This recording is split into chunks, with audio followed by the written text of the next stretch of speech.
Kelebihan apabila kita shoot video dekat-dekat dengan kamera. Okay, jom kita mulakan. First, kelebihannya ialah sound video kita.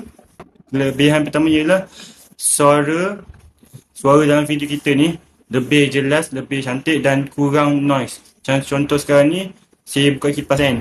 Banyak noise kipas yang kuat sekarang ni. Lepas tu saya adalah helah saya untuk hilangkan sound ni jadi macam ni. Dan sedap lah sikit kan sound kita, video saya. Lepas tu kedua ialah kita senang nak manage setting TV kita. Contoh sekarang ni saya senang nak adjust kecerahan video saya, nak stop video saya nak apa ni dan sebagainya lah. Sebab apa kelebihan, sebab apa saya kena shoot video tu depan. Dan kedua banyak lagi sebenarnya kelebihan dia.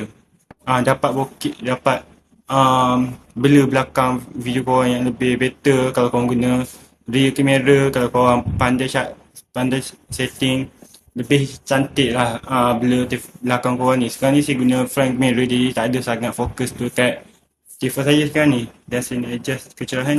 Sekarang ni saya boleh adjust kecerahan saya, video saya. Dan kelemahannya next video lah.